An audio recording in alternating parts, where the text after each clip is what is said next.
I've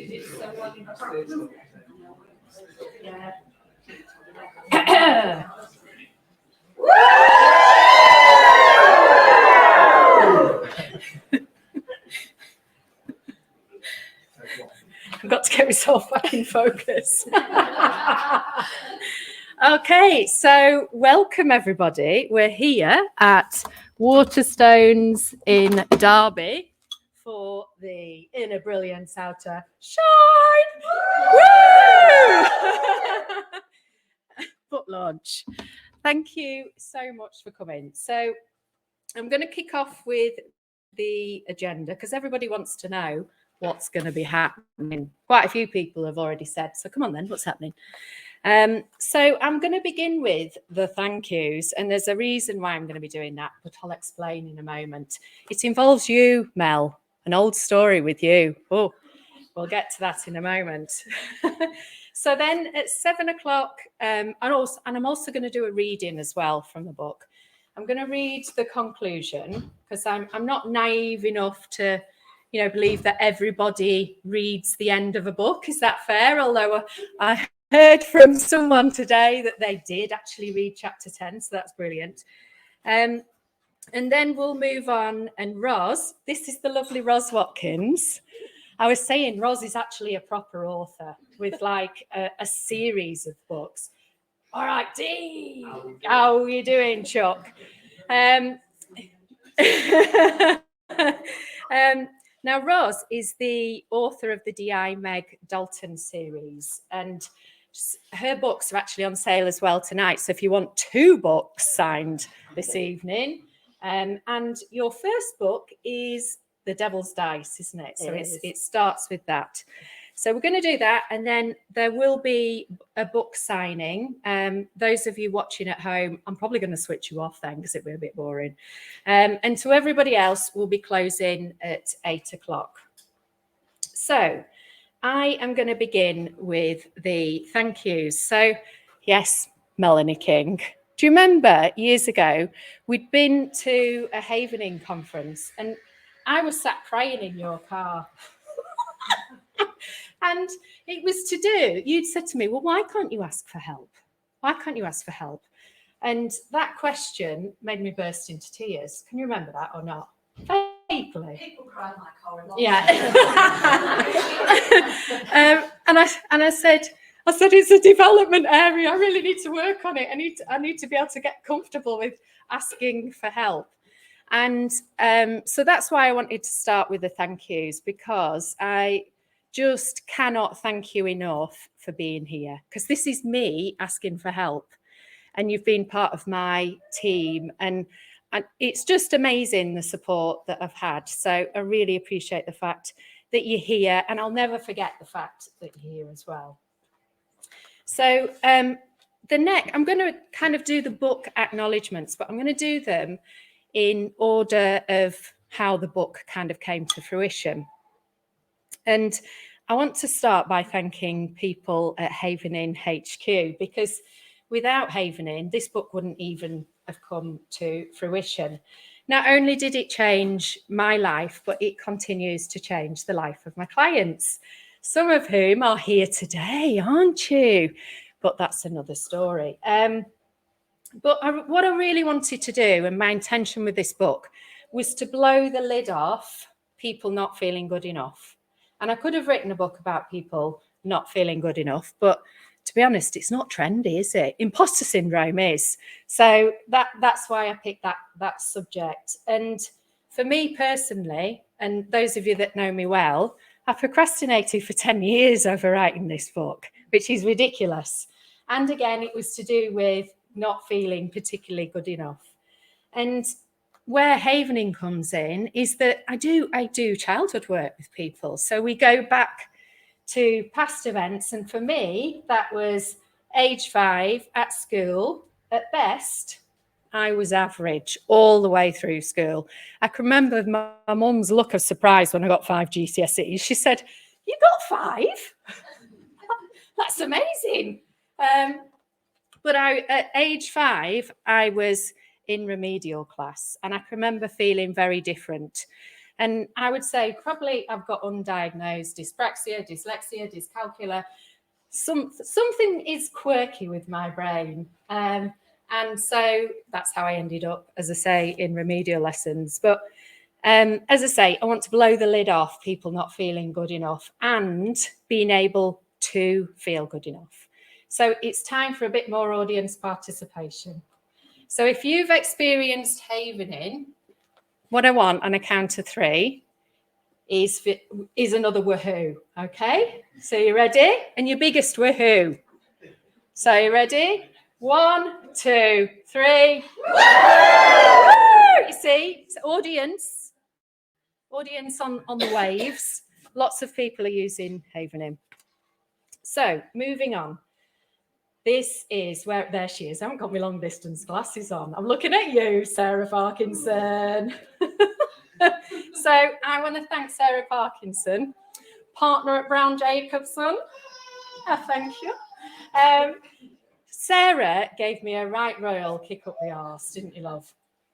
We were working together and we'd gone out for lunch, and Sarah has a lovely way of not just being direct, but being hilarious as well at the same time. And she looked at me and she said, so come on then, when are you going to write this book then? And so I was like, yeah, okay. And I procrastinated a little bit more, didn't I? But it was the kick up the bum I needed. So thank you so much. And I cannot work with clients, helping them to achieve amazing things and and not do stuff myself. And in all honesty, I got a little bit comfortable and I was ready for a change. So I will always be grateful for that, Sarah. Thank you. Next, I'm going to look into the camera for this one, because this is for my book coach, Debbie Jenkins. Here's to you, love. She said she'll be watching. This morning, I was busily typing to her this morning. I said, bloody hell, the link's wrong for the reviews. I need you. Yeah, don't use the links on the bookmarks, folks. You've been given a bookmark tonight. They don't work. That was this morning's panic. But she has been absolutely amazing. And again, it was a serendipitous moment. She connected with me on LinkedIn, and I dropped her a message and said, it might be worth us having a talk. I think I've got a book I might want to write. And so it proceeded from then. And we've never met. Like some of the folk in here this evening, we've done everything on Zoom, but I would consider her to be one of my very good friends. So thanks, Debs. I know you're watching. And then I'm going to move on to the book endorsees. And I realised how much I was asking of you, some of whom are here this evening, when one of the endorsees' wives said to me over Sunday lunch, she said, you do realise he's printed your manuscript off. It's like that. And he's dutifully going through it. And I thought, yeah, I am asking a lot of the endorsees. So I'm gonna thank you all individually. So first of all, Professor Damien Hughes, he's not here. Does anyone listen to his podcast? I know we've got a few people here. The High Performance Podcast, #1 podcast in the UK. Written many brilliant books himself. So Damien, if you're watching, I doubt he will be, but it's worth it, isn't it? I really appreciate it. He's such a gentleman. Then Andrew Bidge from Fisher German. He was the one with the manuscript. And then we've got Sarah Walker Smith from Shakespeare Martineau. We've got Dino. Woohoo! We've got Dean Jackson from Who. We've got Alison Brain. Where is she? I haven't got my glasses on. There she is, little hand. Ali Brain, founder of Hannells. We've got Sarah P again. And we've got the lovely Ros Watkins. So thank you all, endorsees. Right, it's a bit like the Oscars. I'm nearly done. I also want to I refer to them as my crack team. It's not the right terminology, is it? Yeah. You're supposed to call them beta readers, but I refer to them as my crack team. So the crack team, and I remember actually having a conversation in my office, actually, Dean, I don't know if you remember this. I said, I'm thinking about writing a book. And there was a sign on the wall and it said something like, it's your day to shine. I said, I'm thinking about calling it something shine. And you said, do you mean like it's your time to shine? That'd work. And, you know, and it's all these little snippets. And those of you that were on the crack team, you really helped to hone this title. You know, you were the ones that gave me feedback and, you know, your thoughts, your ideas about the concept. So I want to thank in particular those that are here tonight. So we've got David Nelson. Where is he? Can't see him. There he is. We've got Dan Jarvis.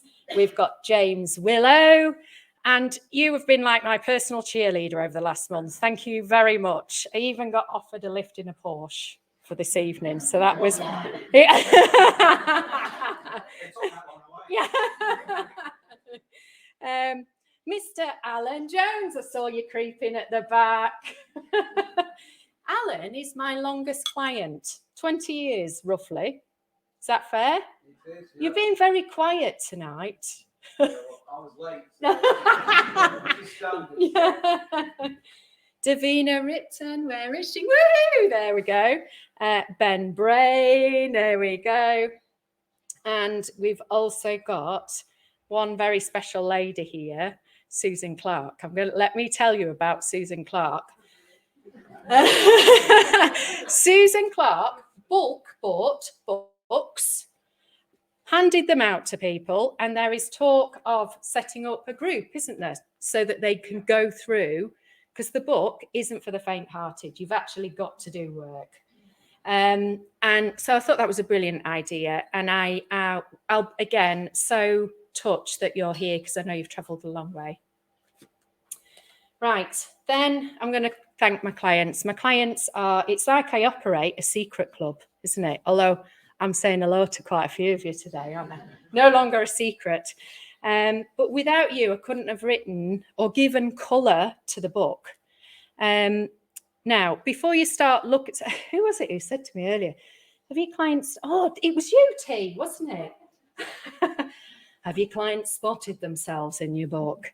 And I said, well, the thing is, when you write, I've worked with a lot of people. When I counted up, it was over 10,000 people. When you're a trainer, you speak to the masses. And so the characters in the book are what you refer to as composite characters. So it's a culmination of lots of people over many years. So I said, no, nobody said that they spotted themselves. So I'd like to thank also Waterstones for having me, for Red Olive, Charlie, for catering. And just a little reminder as well, if you're buying the book, buy it from here, please, because they're hosting us. And if you want me to write a personal message, maybe you're buying one for a friend or as a gift, we'll have Post-it notes so you can tell me what you'd like writing on the book, and I'll do that for you. Right, we're at the final hurdle, folks. I want to thank my family. So I'm going to start with you, Mr. Reed, the sexy dude in the new suit.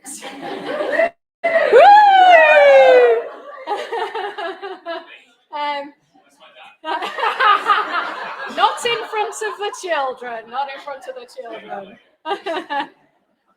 So Mike really is my knight in shining armour. We met, he was 35, I was 21. Woo!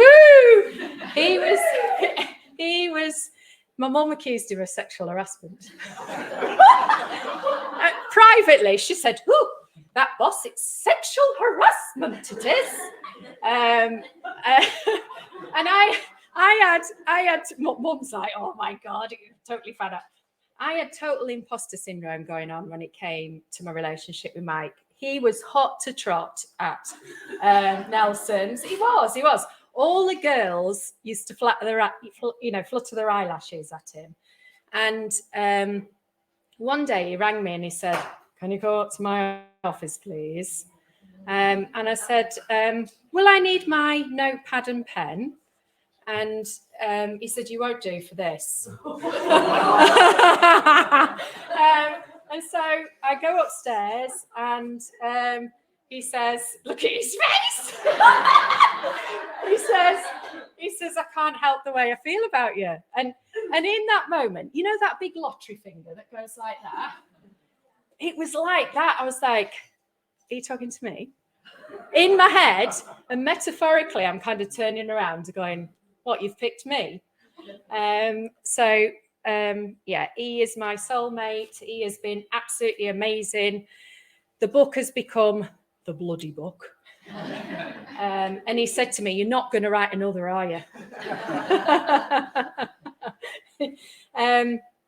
But seriously, he is the best leader I ever worked with.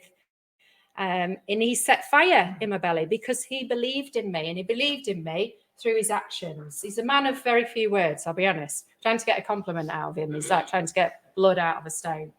But I always felt really trusted with it by him. And I think sometimes he probably thinks, I wish that fire would go out in her belly because she's doing my head in. But you've been an amazing husband, and thank you. And then where's my Daisy Do at? There she is. Daisy May, Daisy Do, Doodles. The thing is with my Daisy is she teaches me to be a better human every day. And that's because she has just got such a sweet little soul. She's such a good person. Just as an example, the other night, sat on the sofa, she trots downstairs. Mum, you need to change the passcode for extra screen time on my phone. I've still got it. And that's the kind of girl she is. So thank you, my darling. And then we've got my sis. Where's my sis at? Oh, yeah. How are you? Are you hiding? I've been filming you. You've been filming? Oh. My lovely sister. My sister's come all the way from Spain today. And she's only here for a very short visit, but it means the world to me. And she was person number 3 to get my manuscript. So Mike got it, my book coach had it, and my sister was like, please, please. I was like, okay, and gingerly handed it over. And she made herself read it to the very end again. But she has just been a brilliant cheerleader all the way through, and I will never forget your support. So thank you, my darling. Then we've got the digital whiz kids. We know who you are. Matt, he is my stepson, but I Freudian slip all the time. I talk about having children. There is Matt and there is Lyd, and then my beautiful daughter-in-law, Lou, and my lovely granddaughter there, little O. Isn't she lovely? The digital whiz kids basically looked at my brand and they said, it's confusing. And you need, you not only is your brand confusing, but your website is as well. It needs to change. And it was the kick up the bum I needed. So thank you so much. And for the authoring advice, Matthew Reed. So yeah, I really appreciate it. Right, Mother. It's your turn. Look at her head down. So what are you going to say? So my mum is a really strong, independent woman. She was a single parent bringing us 2 girls up. And unconsciously, she taught us to be strong women as well. If you want to run your own business, you can run your own business and be a single parent. If you want to relocate, you can relocate. And, unconsciously, well, my sister and I have done exactly the same. We run our own businesses and we've relocated. So thank you for your strength, but also for the freedom you gave us to just be who we want to be. So I'll always be grateful for that, Mum. Right, I need you to raise your glasses in a minute. This is a bit of a difficult one. We've got 2 lovely men missing this evening. And, here we go. Yeah, so the 2 dads are missing, my dad and the lovely Kenny boy, so Mike's dad. And sadly, they passed away last year, 7 weeks apart. Can you believe it? You can laugh. It's all right. But my dad, he would have come here under duress, actually. I'm actually an introvert. I know it's hard to believe. I could quite happily do the trainer's hat thing. But he would have been skulking around the bookcases or outside having a fag, dying to get to the pub. He would have had his hair cut special, and he would have got a special jacket for it. He would have been privately very proud. I know he would have been. But yeah, hated having to come. And then Kenny boy. He was the happiest, funniest old man I've ever known. And he always had something lovely to say. In fact, on my wedding day, I don't know if you remember this, Anne, you two were heading down the corridor, and I was there, and it's before I got married and gone downstairs, and he went, "Wow, you look amazing."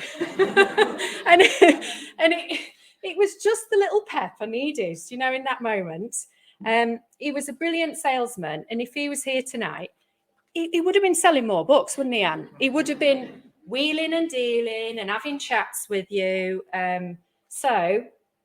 So here's a toast to the two dads. Two dads. Thank you. Right. Right, I'm going to read the conclusion, and then Ros and I are going to get chit-chatting. So, it's only short, don't worry. So, I went for a coffee with a friend this morning because I was on the home straight with this book. She was telling me about how another child had been cruel to her daughter. She reflected on how the children used to be in her daughter's class when she first joined in reception. So innocent, so pure, without baggage. The girl that had been bullying her daughter was such a sweet little thing, full of joy, bounce, and general excitement about life. As she'd matured, these states have slowly dissipated. She's developed an attitude with her friends, and teachers have become surly. Her whole demeanour has changed. Her mouth is downturned. She glares at people in the playground as opposed to the old cheeky greeting, calling my friend by a first name. We didn't do that in the 80s, did we? Call your mate's friend by mother's name. When my friend addressed the matter with the school, the young girl who'd been causing trouble said, "I'm sorry, I've got a lot going on at home." She's 10. The poor kid had been kicked out by a mother and was now being looked after by another relative. I'm not excusing her behaviour, I'm empathising and wondering how hard it must be for that child. She must feel rejected by both parents. Even before she was rejected by them, she was the child that was never allowed to attend a friend's parties because her mum couldn't be bothered to drop her off, or turned up intoxicated on the one occasion she was allowed to attend. She was always the one who stood out for the wrong reasons in the school photo, wearing the wrong colour uniform. She was the one who played the piano beautifully in assembly, but didn't have any relatives to appreciate her performance. It sounds as though the kid has had it rough. My heart goes out to her. She's had a lot to deal with and is not shining on the outside because she probably feels rotten on the inside. This child will grow up into the type of adult that will eventually end up working with, never feeling good enough, not feeling worthy of basic care and attention, constantly having to prove that she is enough the way she was made, constantly proving through work and her relationships in life, overextending herself, which eventually steals the joy out of work life.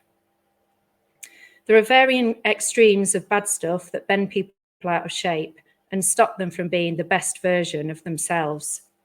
Old stuff creating drag on their ship, preventing them from shining in their work life, directing them towards destination grim as opposed to destination joy. I hope that by now you have your personal blueprint for fixing the things that dull your shine and know how to steer yourself back to destination joy. Here's a reminder of the antidotes to imposter syndrome, workaholism, and stress. And we're going to...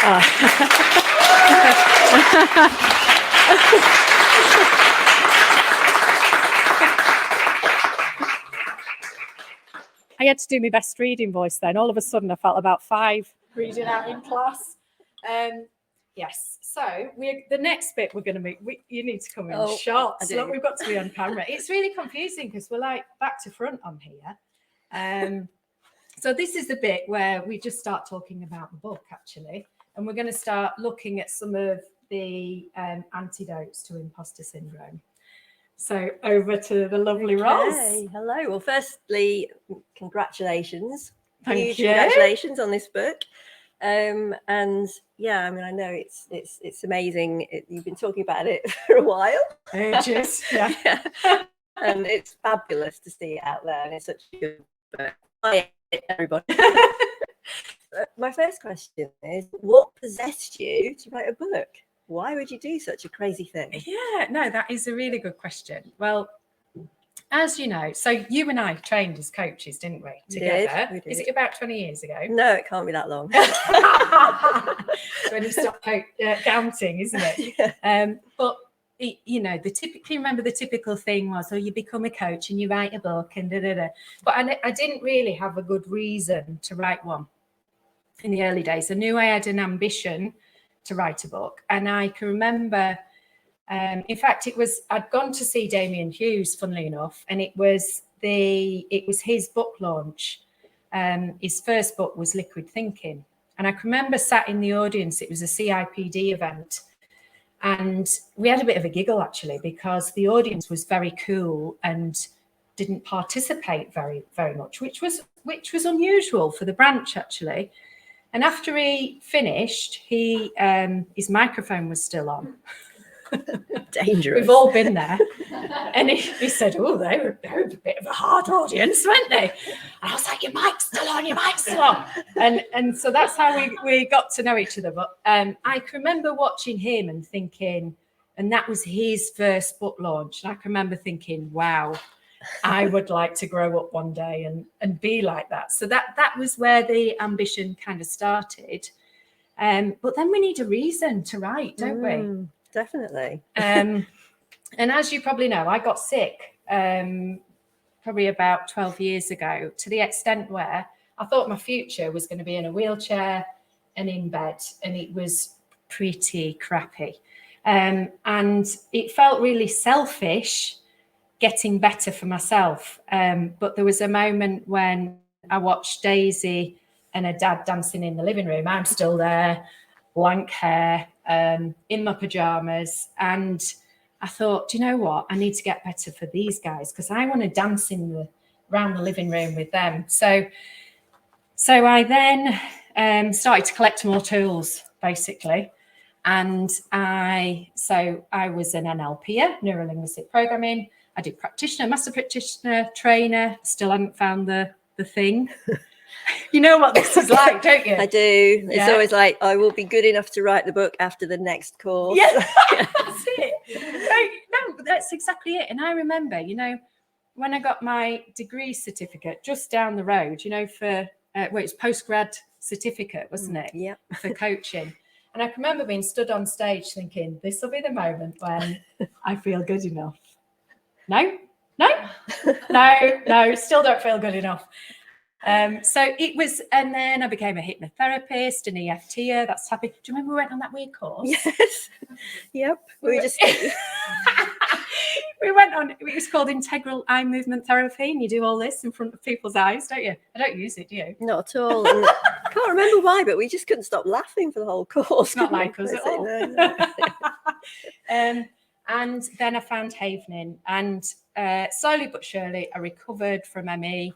And then all of a sudden I had a story to tell. But I think there's also something about, and quite a few people have said this to me, well, what about legacy? And I've never really been one for that. But what I've realised is that over time, when you work with people, you end up with a system. And now I've got that system in a book. And so that's it, really. Cool. That's how it came about. And Havening is that easy to use. It's like, just get it out to the masses.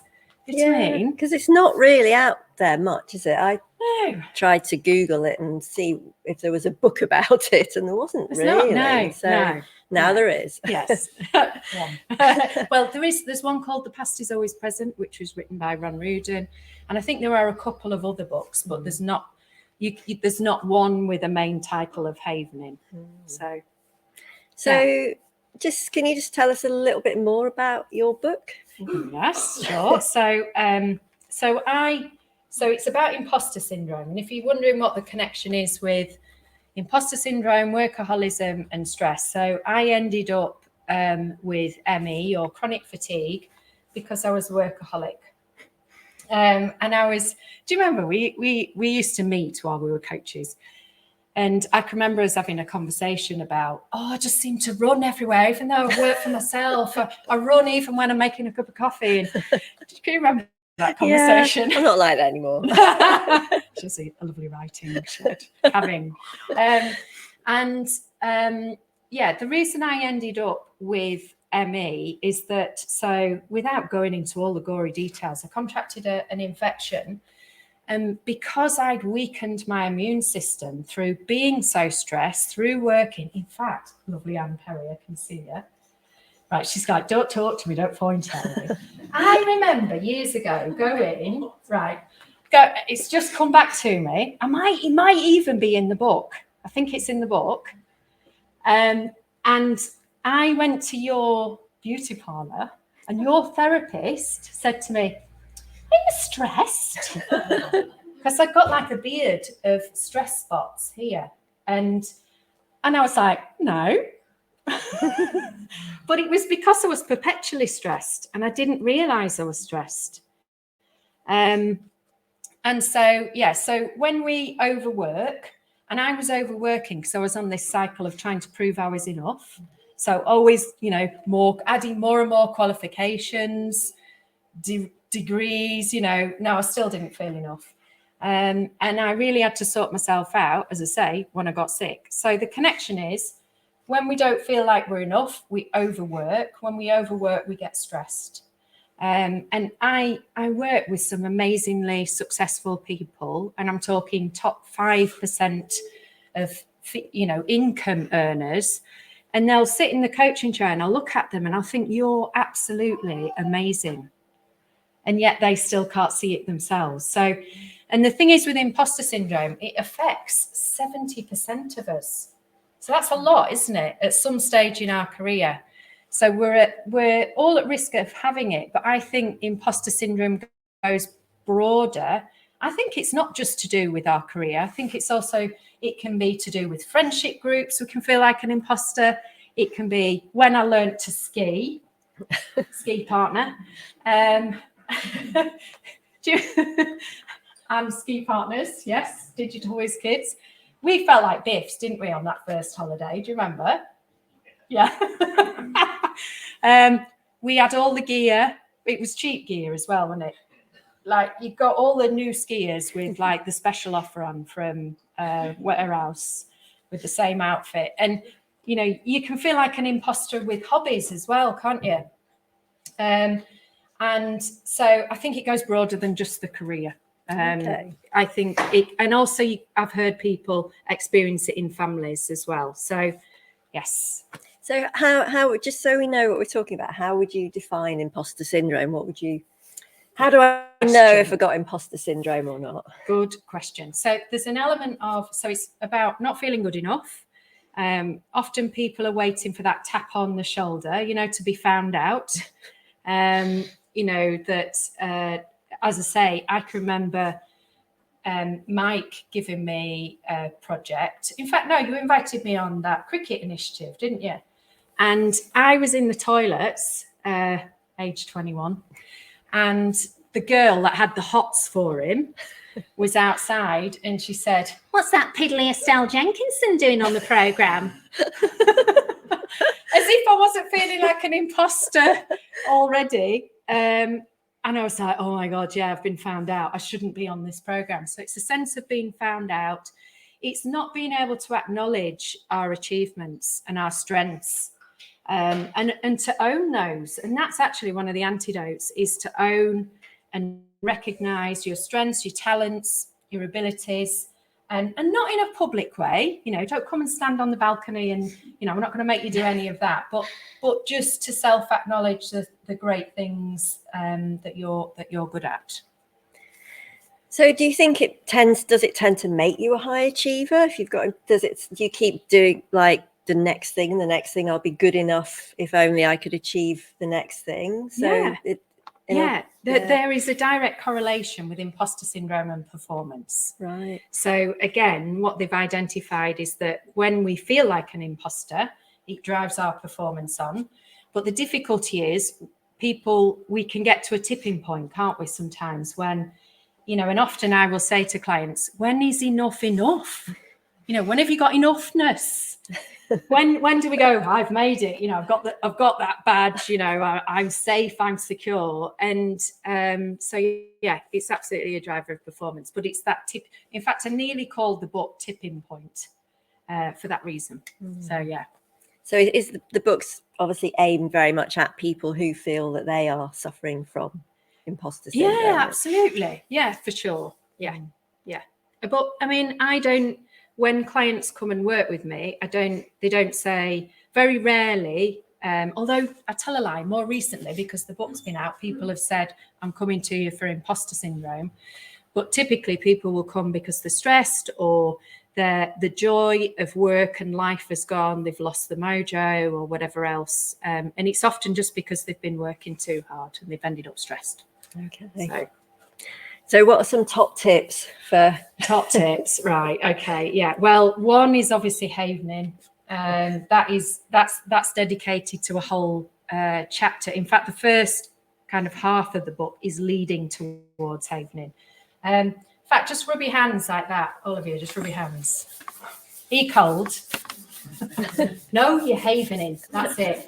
That's how, so you can stop. That is how simple havening is. You rub your hands and you think about an event until the event just dissipates. Now, I use it for all sorts of things. I still use it now. I used it for grief, actually. Last year was shitty. I'm telling you, it was really hard last year. And I went through, I think when I saw you, Sarah, I was like that hysterical, I'm fine. I'm all right. I'm getting through this, I'm fine. I'm talking about grief. And then in the end, I just thought, you know what, I'm going to cheat. I'm going to haven this. I'm going to fast forward this process. I'm going to get rid of some of the triggers. In fact, only the other weekend, we have a cronky old boat up in the Lake District. And we've been struggling, haven't we, been going up? And we've realised the reason we struggle when we go and visit the boat is because we've got associated memories of both my dad. So every time we went to visit my dad, we would stay at the boat. And also with Kenny Boy. We wanted Kenny Boy on the boat and we didn't make it because of lockdown. And I'll let you into a secret. Mike will kill me for this. We did a family haven the other day. Just to get rid of it, and then if we still feel crappy about the boat when we go up next time, we will sell it, won't we? But the point is that we can release ourselves from things that are bothering us very simply. So havening is one of the antidotes. One of the other antidotes is to manage our inner dialogue. So I have seriously, and I refer to it as your inner captain in the book. So I've seriously been managing my inner dialogue over the last few weeks. There's a horrible book review place. What's it called? NetGalley. Authors hate it. Authors beware. Yeah. And a few weeks ago, I got a 1-star review. And this guy had said something like, this book is rubbish. I can't be doing all the work. And she's even suggested you join a Facebook group, that's just too much work. And it's like, well, when do we ever achieve anything great without work? So definitely inner dialogue was going bonkers then. But actually, if we collapse the stuff in our past, so particularly in childhood, you'll find you're going to get a reduction in inner dialogue anyway. And I can remember there being a point where I thought, do you know what? There's nothing going on upstairs. no inner dialogue, no voice. It's just quiet. And it was a real novelty. So managing your inner dialogue, I use affirmations. They sound a bit woo-wah-wee, and clients often will roll their eyes at me when I'll go, I think we should do some affirmations. And I'll be honest, I avoided them for donkey's years, but apparently top men and women use affirmations. So they get up in the morning, they give themselves a boost. And I use it in particular, you know, if I'm wanting to set myself a goal. So I'll set affirmations in relation to my goal, or I'll set them to suppress a limiting belief. So that's another way of dealing with it. But also, you'll know with the book, you get a free journal and a free workbook, which you download. And there is a journaling process which helps you to manage your inner dialogue as well. Excellent. So, are we okay for time? Yeah, well, we can start wrapping up whenever you're ready. Okay, so one last thing then. Do you think you're a cured workaholic or recovering? Yeah, I would say definitely. It was interesting, actually. So in the book, there is a questionnaire that you can complete to test whether you are a workaholic. In the olden days, I would say, and this is what Havening does for you. It moves a compulsion, like I must work, otherwise I'm going to get anxious and stressed, and I don't feel comfortable unless I'm working. And anything else. So any other behaviours, it might be perfectionism. It might be always having to be right and having a fear of being wrong. So it shifts things from being a compulsion to prove, like you're right or you're wrong, or a compulsion to overwork, to a choice and choosing whether you work. And so for me, are there times when I work hard? Yes, there are. But I would say that's a choice. And my work life, the first thing is I've never been as happy since I've done all this work. And my work-life balance is so much better. So I would say recovering, but I would say, I don't know. What do you think, Mickey? I think you're right. It comes back to the word choice that you do still have times when you work really hard, but it's not like you feel. Yeah, exactly. Yeah, cool. Thank you. Brilliant. Right. Well, thank you so much. It's a fabulous book. And I think anyone who's survived the process of launching a book without having a nervous breakdown is obviously in good emotional shape. So No, congratulations. No, thank you. I just want to thank Roz. It's all right, I'm not doing another long speech.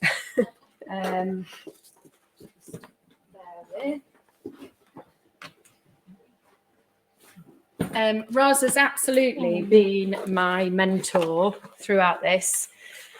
She was the one who said to me, come on, are you going to get yourself a proper publishing deal or what? Not in those tones. No, like that. But she did say, you know, what you peeing around with, get, you know, self-publishing. Come on, get yourself a deal, didn't you? Do you remember that? Maybe. Yeah, something. A No, little bit like, that's how it was in my head. I was like, well, yes, I okay. didn't think I thought you should consider all your options. No, well, I'm really grateful. And we were saying the publishing company's done an amazing job, and it has been the right decision. So, you know, Roz has been, well, we even had discussions about pens. You know, this pen to use when you sign a book, and you know, so thank you. I really appreciate it. Thank you.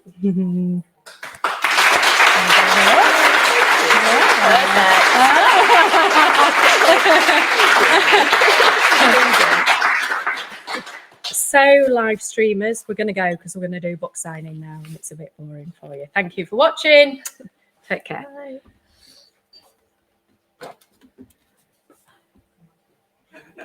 Bye.